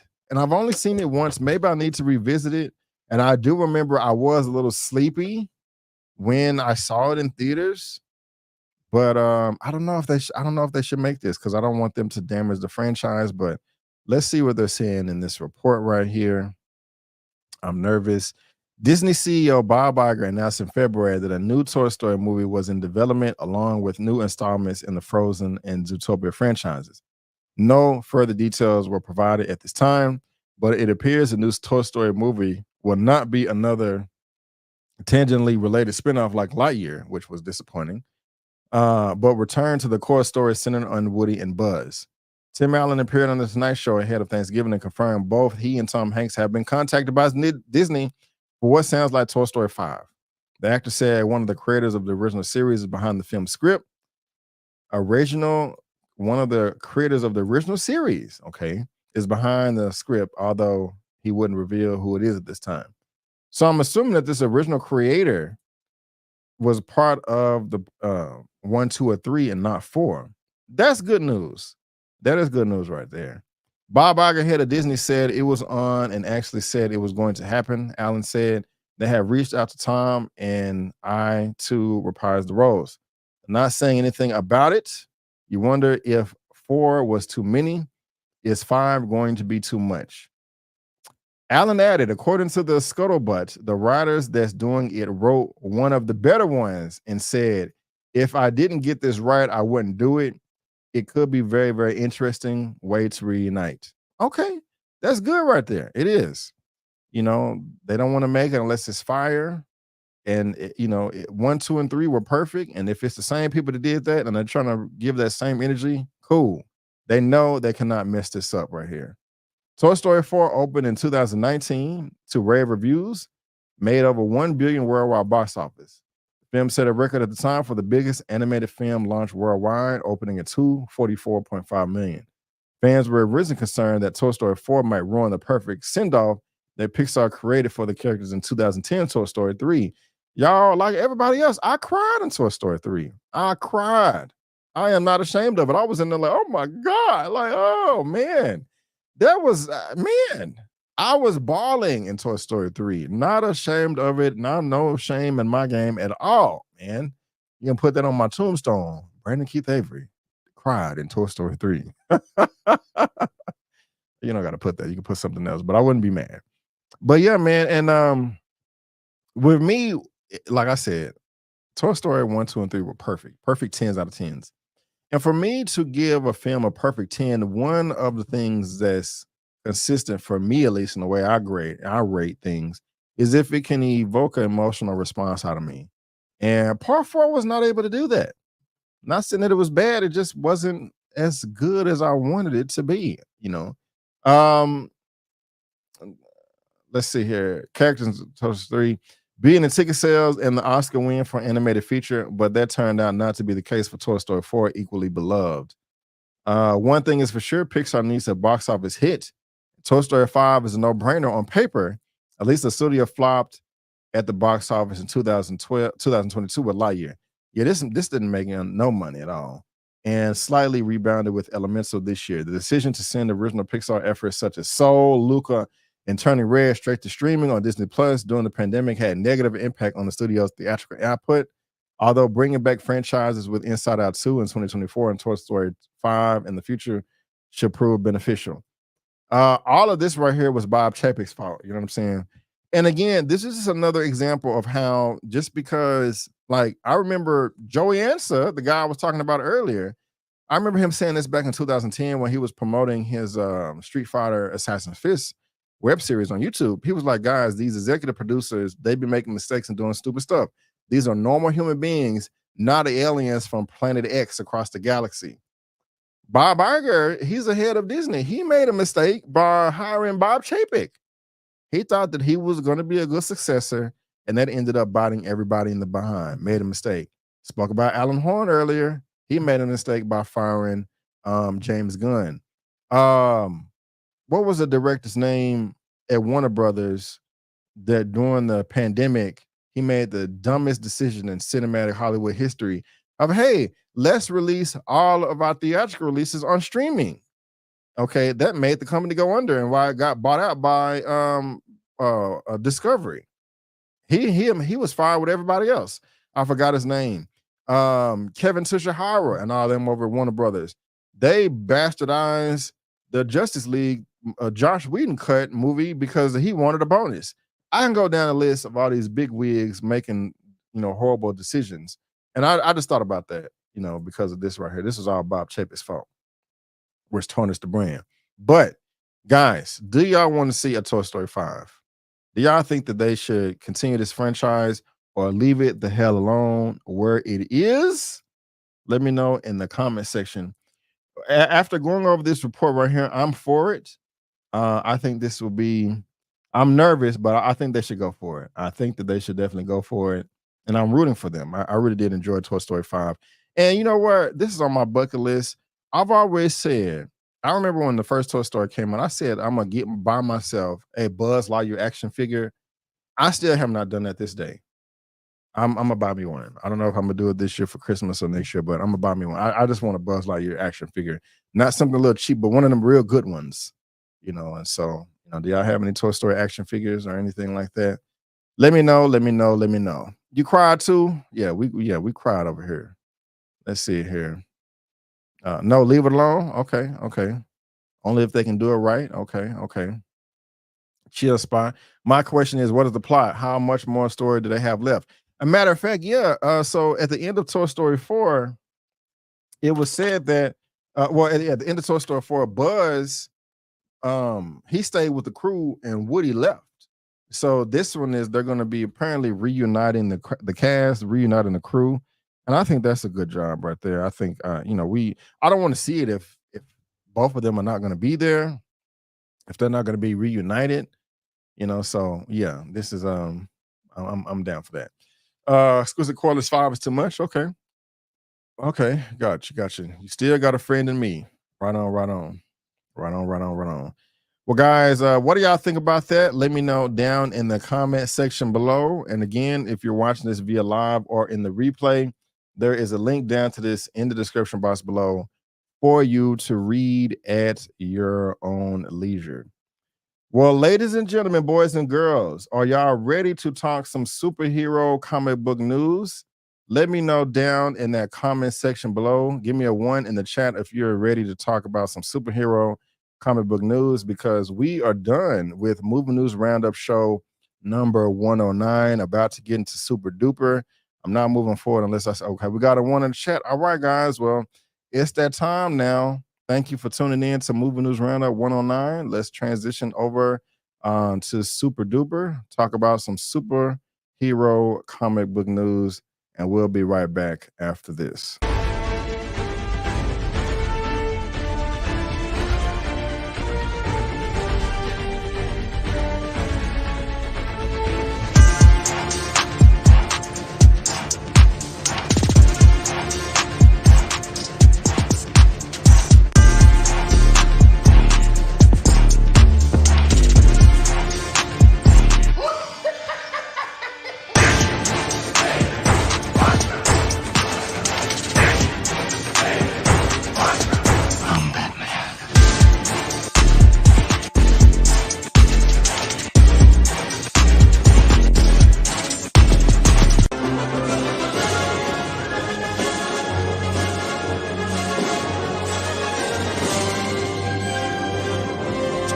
Canvas.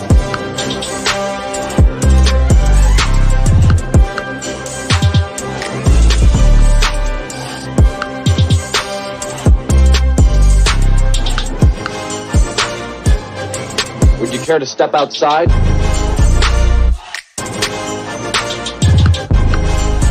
Superman.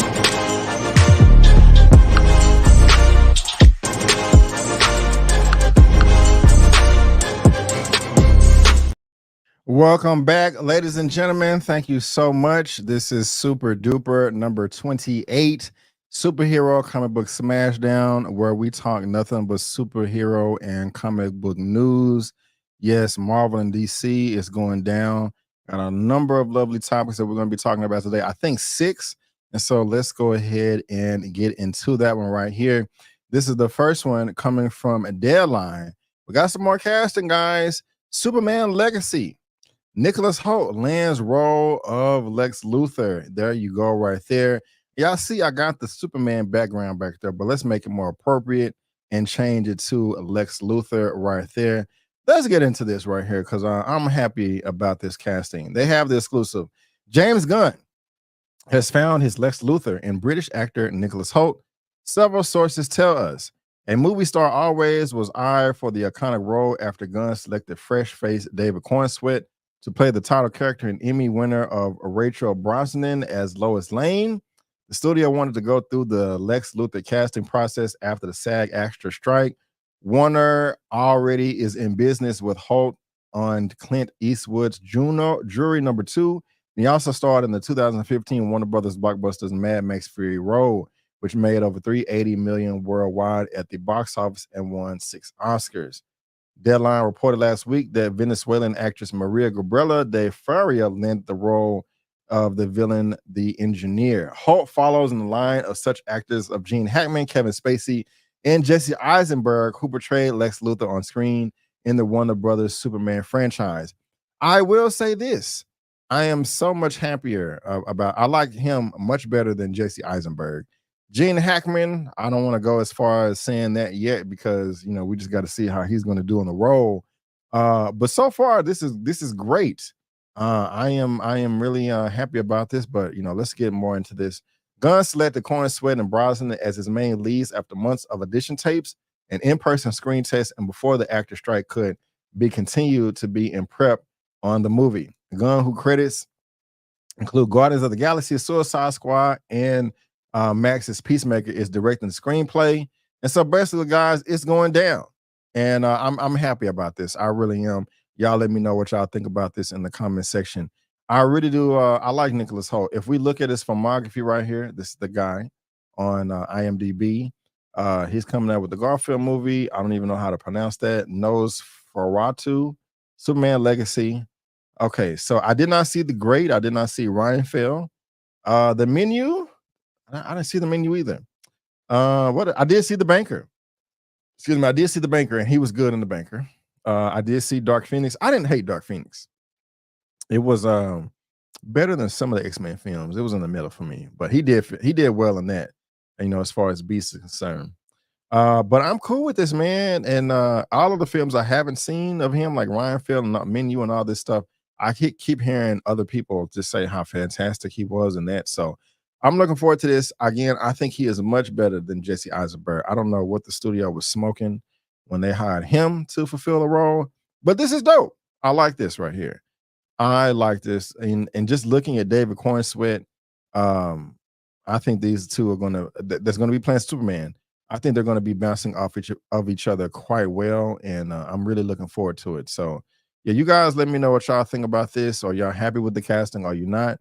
Seems like Gambit 2483 is really happy about it, and so that is dope right there. That's dope right there. Let's see here. The Menu was great. Yes, I love The Menu. Right. Supes must be 20-something young. He looks like Sheldon from Big Bang Theory. That's funny. I'll give you that right there. I'll give you that. That's kind of. But anyway, what do y'all guys think about that? Let me know in that comment section below, because I am dying to know. Now, as far as superhero comic book material goes, guys, that is the last topic that we have for DC. But now we're going to be moving over to Marvel. Can I please get a 1 in the chat if somebody is ready to talk about Marvel? Because I'm excited and I cannot do it without your help. I need a 1 in the chat to do so. Who is ready to talk about some Marvel? We got it from Dre the Prince. I appreciate it. Here we go. Marvel Studios.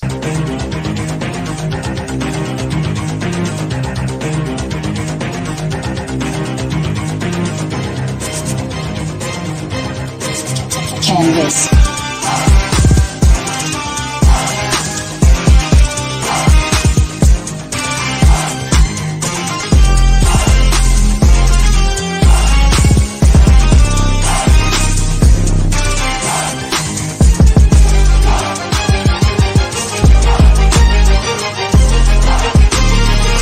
Previously on X-Men.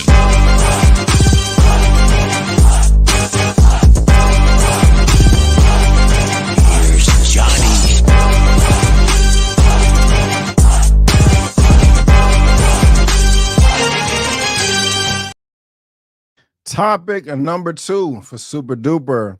Number 28. I'm happy about this news. Chris Hemsworth is in talks with Marvel to return for Thor 5. This is coming from CBR.com. And again, guys, there is a link to this article in the description box below for you to read at your own leisure. Now, Taika Waititi directed Part 3, Ragnarok, and Part 4, Love and Thunder. Talked last week how he's not coming back, but Taika Waititi shares an update on Thor 5, revealing that plans are moving forward on the sequel. A 5th Thor movie may be coming, according to the director Taika Waititi. After directing Thor 2017's Thor Ragnarok and Love and Thunder, Waititi recently made it clear he is not currently involved in Thor 5. This is how I feel about Taika Waititi not being involved in Thor 5. Yes! Yes! Suggesting someone else would direct the film if it moves forward anytime soon. In a new interview with Inverse, Waititi reiterated how he needed a break from that, referring to his time working with the Marvel Cinematic Universe. However, he also divulged that Chris Hemsworth and Marvel are in apparent talks about making a 5th Thor film. Man, while it remains to be seen if Hemsworth signs on, Waititi is just looking forward to his break from the MCU. As the filmmaker added, it's a very draining process working on these films for the past 2.5 years nonstop. Again, because Taika Waititi is not coming back. Thor 5 has not been officially announced by Marvel Studios at this point, though the sequel was teased with the tagline, Thor will return, and added at the end Thor Love and Thunder. While Waititi isn't involved with the sequel at this time, the director previously shared what he wants to see in the next movie. After 4 of his own solo films, Waititi said he wanted to see some evolution with Hemsworth in Thor 5. What's left to do with him is got something to be that feels like it's carrying on with the evolution of the character, but still in a very fun way, and still giving him things to come up against that feel like they're building on obstacles that he has to overcome. Waititi explained in the book Thor Love and Thunder, the official movie sequel, also noting he wanted to see a more powerful villain than Hela. I don't think we can have a villain that's weaker than Hela. I agree. I feel like we need to step it up from there and add a villain that's somehow more formidable. This is great news. Also teasing that he's personally wants to add more and more outlandish and crazy beasts, monsters, and aliens. Waititi added, there's a fun element to Thor, and he has a casualness and sort of swagger about him when he visits these worlds and encounters these aliens that I don't think you get when it's Earth traveling through space, exploring the universe. I am happy about this. Y'all, Thor, they have to get Thor right. He's such a cool character. And y'all give me 1 second here. I'm sorry, 1 second.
Okay, sorry about that.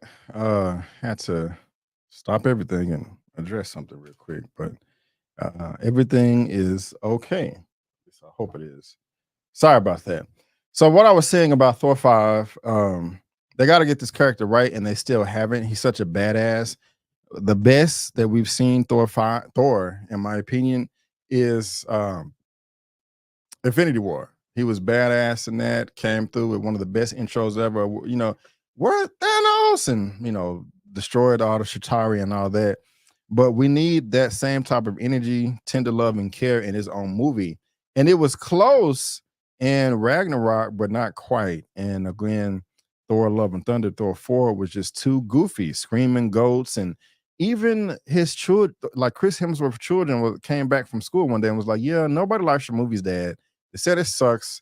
They said that it's too goofy," and pretty much everybody agrees with that. And so I am thrilled that they're coming out with a Thor 5. I think the perfect director to do this would be Sam Hargrave, who directed Chris Hemsworth in Extinction Part 1 and Part 2. That's on Netflix. Man, we give that energy to Thor 5 with all the action and the editing and stuff, like the brutality. Oh my God. That's easily $1 billion film, in my opinion. And so this is wonderful. Not saying that Taika Waititi is a crap director, but he's just not the guy to do it anymore, And so I am thrilled with this news, and I can't wait. And hopefully it pops off, and this is the best order we can get. As far as story is concerned, I don't think Hell is dead, for one. I do want to see more of Surtur, the fire demon that destroyed Asgard in Part 3. We also got to see Beta Ray Bill some way. Now, even though the introduction in Thor Love and Thunder Part 4 wasn't the best, they still did introduce Hercules and also Zeus. And if you see the post-credit scene for Thor Love and Thunder, Thor 4, Zeus was goofy in the movie, but in the post-credit scene, he was like, all right, enough effing around. You know what I'm saying? These mofos think that we some bitches over here. Excuse me. No, I'm sorry. I know my mom's mad at me for saying that. But that's basically what they were saying. But we need to show them who we are. We're not just some punks, some pushovers. And so if bring all that over in Thor 5 as well, man, we're gonna have a Thor 6. You know what I'm saying? So this is dope. This is dope for me. I like this a lot. And I cannot wait for Thor 5, to be honest with you. What do you guys think about this? I agree, Mark. They need to make Thor more serious. Yes. They need to make Thor more serious. I agree, Brandon. Infinity War did my hubby justice. Yes. Yes, they did. That's perfect. That's perfect. Thor is one of my favorite Marvel characters from the comics. The first film was great, but they just got progressively worse. Oh, your first one was okay. Including Ragnarok, where they ruined two iconic stories at the. Yeah, I mean, they did kind of butcher the World War Hulk, in my opinion. Right. So thank you for that. Thank you for the correction. Extraction. I said extinction. Extraction. Thank you. Thank you. Thank you. I would have went back and looked at the replay and like, crap, I said extinction, not extraction. So thank you. I appreciate that. Bring that smoke, Zeus. Right on, right on. Let's see here. I wouldn't be mad if they introduce Kyle Horror and Thor. I don't even know who that is. I gotta look that up. But this is dope. This is dope. This is dope. I like this. I like that. That's my reaction. Right. And thank you for loving the intro. I try to make the production better. But guys, Chris Hemsworth is coming back for Thor 5. What do y'all think about this? Are you happy? Are you sad? Let me know in that comment section below. And again, guys, there's a link to that in the description box below for you to read at your own leisure. Now let's go ahead and move on to topic number 3 for Super Duper number 28.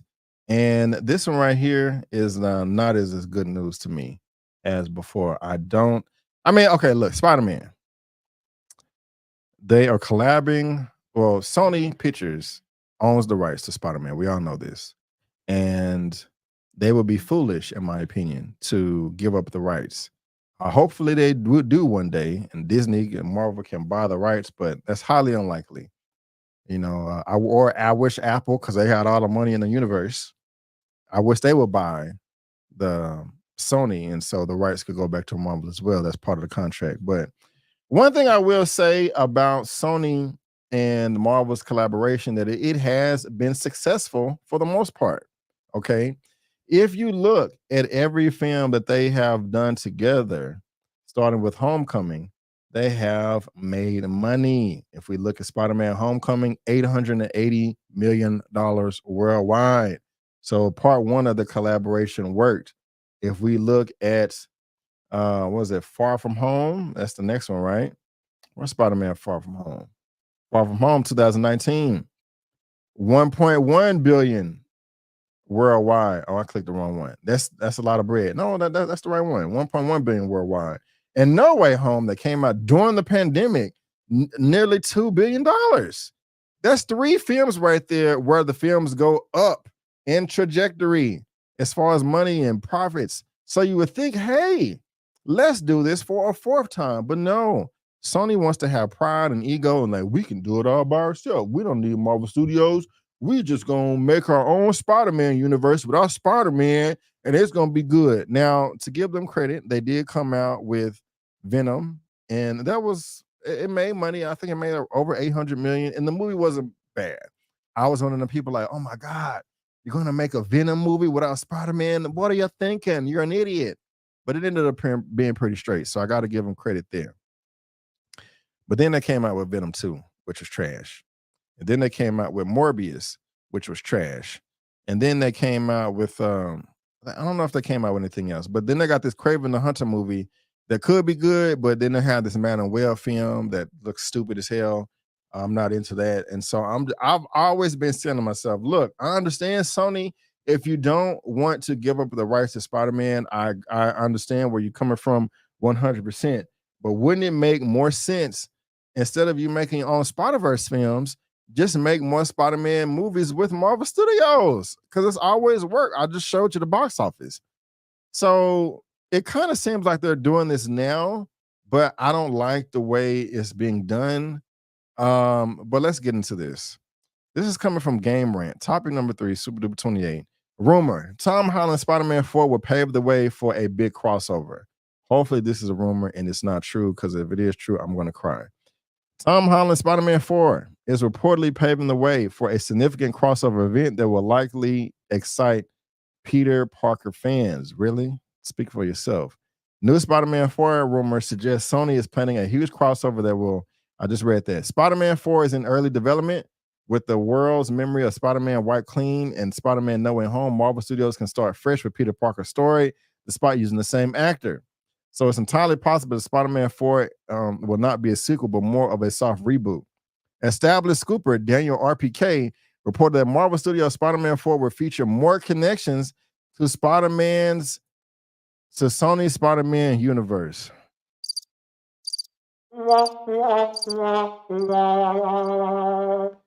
Following the trend in Spider-Man No Way Home, the connections may be intended to set up a future merger between the separate universes, leading to more Sony characters featuring in Marvel Studios movies. Additionally, details were not provided, and neither Marvel Studios nor Sony have commented on the plans. No, I don't like that at all. Marvel Studios and Sony are no strangers when it comes to collaborating.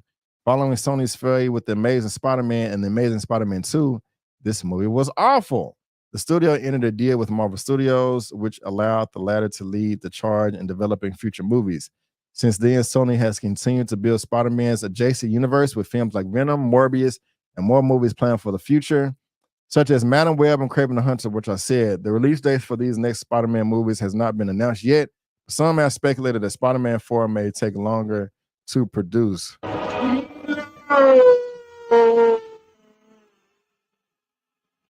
And the recent Spider-Man No Way Home preview, I don't want to read no more. I'm just, they don't need to do this. Does anybody why do this? Why? Even if Spider-Man 4 comes out, just ignore your Spider-Verse things. Like, nobody is asking for this. Nobody's checking for this. Nobody is saying to themselves, man, when Tom Holland finally officially comes over completely, I hope they bring over the same Kraven and Madam Web and Morbius and Venom. Nobody wants that. Nobody. If they said that, they're lying to you. The only people that want this is maybe Amy Pascal, if she's still involved, and all these other studio producer execs over at Sony. This is a bad idea. This is a horrible idea. Don't do it. Those movies are not good. They suck. It's not going to make any sense. At the end of Venom 2, or I can't even remember if it was the end of Venom 2 or Morbius, when they tried to bring the Vulture over, and it was dumb. It didn't make any sense. Just stop it. Stop it. I understand if you don't want to give up the rights. I understand if you still want to have some type of control. Do it. Combine the universes, but just don't even combine the universe. Just ignore it. And make movies with Marvel, and you'll be fine. But I don't understand. I don't understand, man. I don't understand. They're always doing the wrong damn thing. Agreed. This is awful. They are going for either Sinister Six, Web Wars with Inheritors, since they brought in Madam Web.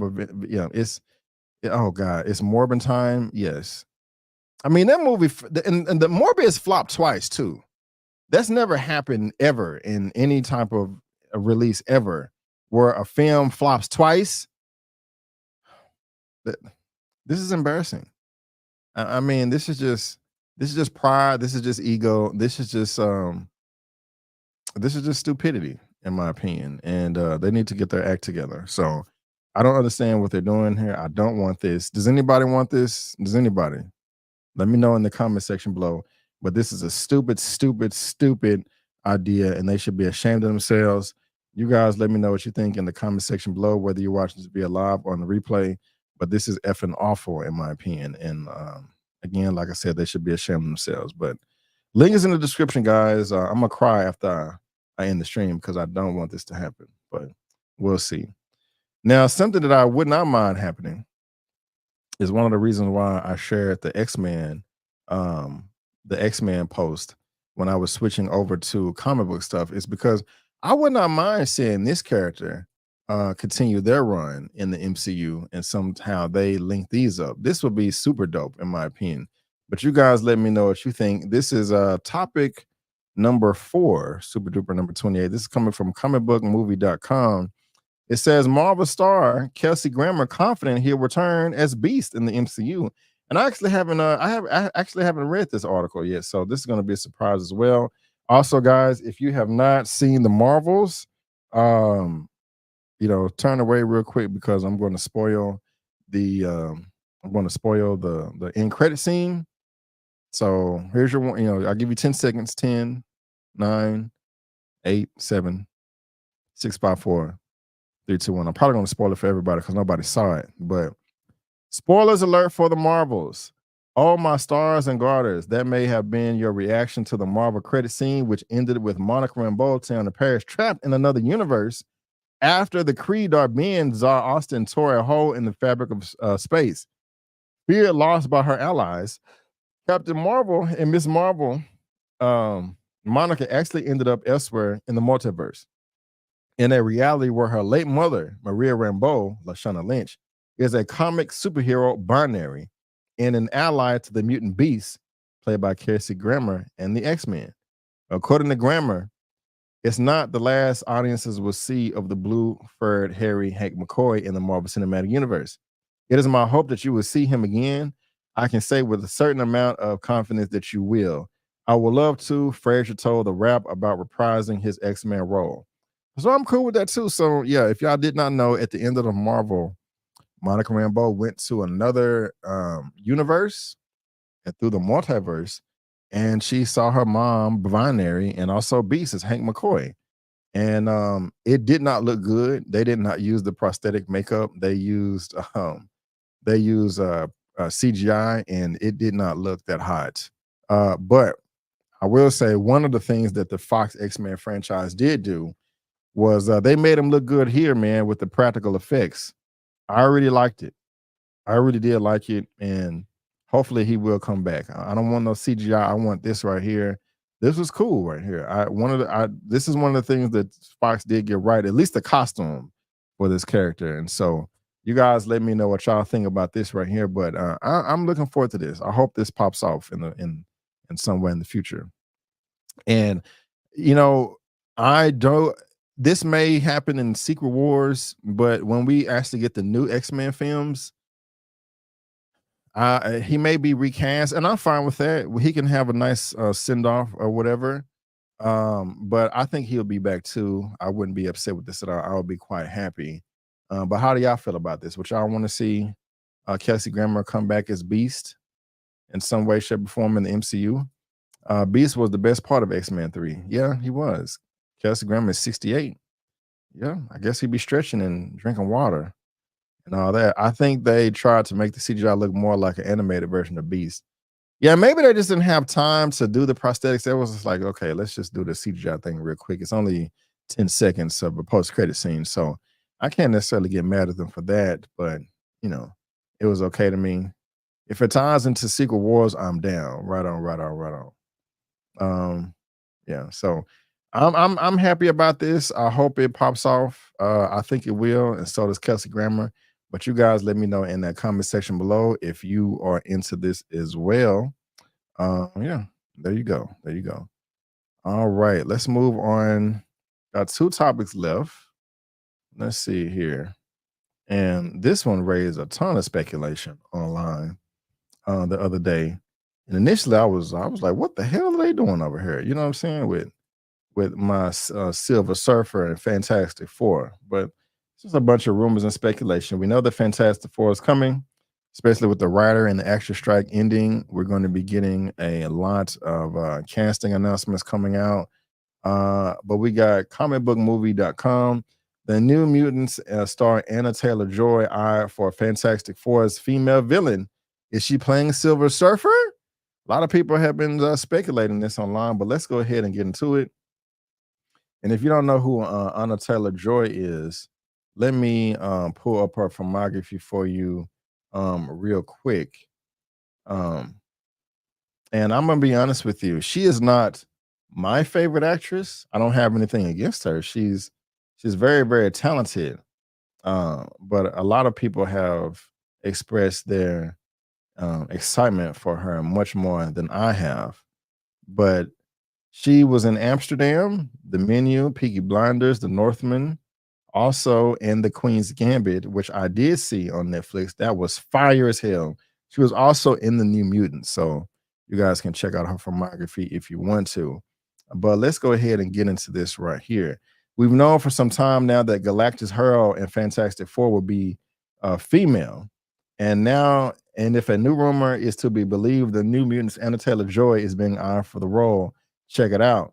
There have been rumblings online for a while now that Marvel Studios is planning to give Galactus a female hero for Fantastic Four, with some going as far as suggest the plan for is a Silver Surfer to be gender swapped. That wouldn't be the worst thing to happen. There's nothing about the character's stoic personality which is inherently male, and the idea just got a bit more intriguing. According to Daniel Rickman, who broke the Pedro Pascal Mr. Fantastic casting news, Anna Taylor-Joy is being considered for a villainous role in the reboot. We don't have any additional details beyond that, but Taylor-Joy as Silver Surfer would be undeniably fun to see. We'll see. However, we think there might have been some cross wires in previous reports. Silver Surfer isn't Galactus, only Hurl, and he certainly wasn't the first. With that in mind, Frankey Ray seems like a far more likely candidate, and we'd be more on that role if Marvel Studios' New Mutant star so far. You can go ahead and read on if you like, but me personally, here's the thing. This is going to be the first film in this franchise for the Fantastic Four. Are we really trying to see Galactus and the Silver Surfer in part one? Why not just have Fantastic Four and Doctor Doom, or them fighting the Mole Men or something like that? Let's save Galactus and or Silver Surfer for part two or part three. Let's not blow our load too early, too fast. I don't think that's necessary. Also get the Inhumans in there. To my understanding, the Fantastic Four are the ones that are doing. The Fantastic Four are the ones that discovered the Inhumans in the first place. But for one, are we even going to see Galactus and Silver Surfer? And two, even if we do see Silver Surfer, I'm not a Silver Surfer expert, but I just want to see Norrin Radd, the man that we knew that Lawrence Fishburne played in the 2007, I think it was 2007 Fantastic Four: The Rise of the Silver Surfer. Let's just do that. Let's not turn Norrin Radd into a woman, but that may not be the case. But however, like the report said, there are multiple heralds of Galactus. I don't know how many he had. I think at one point, I think at a given time he has like 4 at a time. I could be completely wrong, but there is apparently a female Silver Surfer by the name of Juno. I know nothing about this character. I'm gonna be honest with you. I had to look this up, but this is what she looks like. Now, if she's gonna be playing Juno, the female version, of the Silver Surfer, then cool. I'm not tripping, but just a gender swap for the hell of it, like why? Just don't. That's not nothing good can come from that. Only bad, especially when you have options that make sense. But Juno is the daughter of Arimatheus and granddaughter of Hercules. After Hercules sacrificed himself to save the Andromeda galaxy, Juno offered herself to become Galactus' new hero. Since Hercules had saved his life in his sacrifice, Galactus accepted, and Juno was transformed into a new Silver Surfer. She swore to never allow him to destroy another civilized world. And so, how do y'all feel about that, man? Anna Taylor-Joy coming through. How about Jack Black being Silver Surfer? No. How do y'all feel about Anna Taylor-Joy coming through as a villain in the new Fantastic Four movie, also possibly being a Silver Surfer character? Would that work for you? Would it not work for you? Let me know in that comment section below. I am dying to know. But let me know. Let me see what these comment sections are saying. Anna Taylor-Joy looks very strange, so I wouldn't mind it. but to be completely honest, they need to start putting numbers of men in the MC immediately. The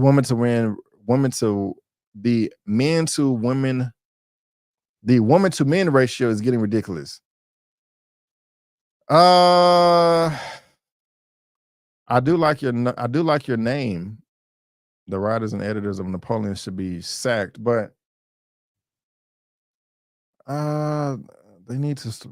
I don't necessarily agree with what you're saying here, unless I'm misunderstanding. Like, what is the ratio off? I think they have a good amount of men and women in the MCU. I think it's quite even. I don't know. Let me know if I'm tripping though. No, thank you. Okay. Yeah, she wasn't Queen's Gambit. She's going to be Charles Xavier. Nova, okay. Or she can play Galactus. I doubt that. I agree. Silver Surfer and Nora Rad should come later. Yeah. Let's see here. Then bring Galactus at the end of the decade. Let's see here. Okay, right on. Right, don't gender swap just because, like, why? Just leave it the way it is. Just leave it the way it is. I understand you want men in there and you want women in there. Just bring in male characters, bring in women characters. Don't just be switching stuff just to switch. And the article was like, well, there's nothing inherently, foundational about the character being men. Just leave it alone. You're gonna turn off some people if you do that, and it's gonna hurt you're not gonna reach your full potential at the box office. So yeah. Okay, there are 2 female Silver Surfers in the comics. Use one of them, but Nora Rad of Zenla should stay male, gender swapper, and just don't do it. I agree. It is stupid. Just to gender swap for the hell of it. When you have female characters as well, just bring in the female characters. I like to see her in the MCU, but not like this. That's true too. Because I'll give you that, because it's gonna be CGI or makeup, and she's gonna be Silver and Gwendolyn. I don't mind it, because saying they shouldn't is just like saying they shouldn't race change characters in comics when they aren't that race in the comics. So why not? And well, I don't think the race should be changed either for certain characters. Like, I don't. That's just me. People may disagree with that, but just keep the races the same. Like, I want Reed Richards and Fantastic Four. I want him to be a white man, because that's just what I'm used to. Why change it? But that's just me though. But what do y'all think about Anna Taylor-Joy coming through in Fantastic Four, being a villain, maybe the Silver Surfer? This is just speculation. People are just having fun online. This is not remotely confirmed. But what do you guys think about that? Let me know down in the comment section below. All right, guys, let's now move on to the last topic of the day. And I didn't even know I was going to be covering this one until recently, right before the show started. I saw Eman post this on his Facebook, and I was like, okay, we can talk about this too. Last topic number 6 for Super Duper number 28. Comicbookmovie.com. Fantastic Four, Cillian Murphy rumored to be Marvel's top choice to play Dr. Doom. If this is true, I am excited about this. Yes. Yeah, what do y'all think about this? And y'all let me know. Can y'all hear that sound effect? Is it low? Is it high? Y'all let me know. I'm just trying something new. But link to this is in the description box as well. I haven't read this because I just saw it a couple of hours ago. Let's get into it. A new rumor is claiming that Cillian Murphy, the Dark Knight Oppenheimer, is Marvel Studios' top pick to play the villainous Dr. Doom in the upcoming Fantastic Four reboot. That's what's up. With the SAG-AFTRA and WGA strike over, Marvel Studios is back to casting people, and they're trying to go after Cillian Murphy for Dr. Doom. Murphy has been a fan of the favorite pick to play the iconic villain for quite a while, so if this is accurate, it's bound to go over well with the Fantastic Four faithful. Of course, if an offer is made, there's nothing to say to the Irish actor would be interested, and it sounds like there are several other contenders. Man, that's what's up right there. I can definitely see this. If he got cast in the role, In my opinion, I don't think Pedro Pascal would be a good Mr. Fantastic, a good Reed Richards. I wouldn't want to see that at all. Those two bouncing off of each other. Previous rumors have claimed that both Ryan Gosling and Josh Hartnett were in the mix to play Doom, and both actors are still said to be both actors are still said to be in with a chance of landing the part. More recently, we heard that Ralph Fiennes, Jason Clarke, and Mads Mikkelsen may be in the studio's radar. I like Mads Mikkelsen, but he was in Doctor Strange, so get somebody else. But I would be down for Cillian Murphy. This is just a rumor. This is just speculation, but I'm here for it, man. I'm here for Doom. I am here for Doom. Cillian Murphy as Doom. What do you guys think about this right here? Excuse me. Let me know in that comment section because I want to know. Y'all saying it's low and you can't hear. I gotta fix that. Just saw Oppenheimer. He was great. Yes, he was. Jensen Ackles as Dr. Doom. Okay. I agree. Right on. Yep, I am digging this casting. Okay. Let's see here. Mads is a good actor. Okay, I got you. Some of these comments I'm gonna go back and look at after the show because it was a previous topic. But yeah, man, I'm here for it. I'm here for this. I really am. I think he will be a good fit, in my opinion. Let's chat. I would love him as Dr. Doom. Let's do this. Right on. Okay. Well, got a few yeses. I think like 4 or 5. So that is what's up right there. But y'all let me know what y'all think about this. If you would be down for it or not. Again, I think this will be a fantastic casting. And so let me know. Cillian Murphy will be the one bright spot in casting for this film. In my opinion, everyone else is off for me. I ain't mad at you. But y'all let me know in the comment section what y'all think. I haven't considered it, but I think this can work. Right on. Well, guys, again, that's in the description box as well. But guys, I want to thank y'all so much, man. That is the last topic I have for today, and that's the last topic for Movie News Roundup 109. That is the last topic for Super Duper number 28. And I really, really do appreciate all of you guys coming through and kicking it with your boy. I will be back here same time, same place next week, Sunday. Hopefully, I'll be on time. My voice cracking 6:30 p.m. CST. And I'm gonna try to separate the shows, have them on separate days, but we're just gonna have to see how everything plays out as well. If this is your first time here, please hit that subscribe button. Also, leave a comment, leave a thumbs up, and share the video. And hit that subscribe, man. I got movie reviews, spoiler movie reviews. What is her name? I forgot. She's a subscriber to me and Eman. And she was like, hey, is there no Marvel spoiler review that you guys do? The Dynamic Trio? It's right here. I don't know how she missed it, but she's a big fan. But if you're watching this, mama, it's right there. Don't miss out on the spoiler reviews for the Marvels, even though it's doing crap right now at the box office. We still gonna give y'all the spoiler reviews or whatever. So I want y'all to make sure y'all checked it out right there. So I'm trying to pull up the thumbnail right here. But yeah, it's on the channel, on my channel. So check it out right there. I think we spoke for about an hour and 45 minutes. This video has almost around the 5,000 views. And so, there you go right there. Peace. Y'all be safe. Great show tonight. I really do appreciate it. I'm trying to think, is there anything else I got to announce? I'm going to still try to give y'all some type of recap for Invincible. I'm sorry that I am behind on that. Invincible, sorry I'm behind on that. Check out my Thanksgiving review as well, and the beginning of the Movie News Roundup, and I'm gonna have some audio only versions as well for you guys. But guys, again, I want to thank you all so much for tuning in. And before you go, don't forget that I'm B. Avery. That's just my opinion. Peace out, and I'll see you next time. Round 1.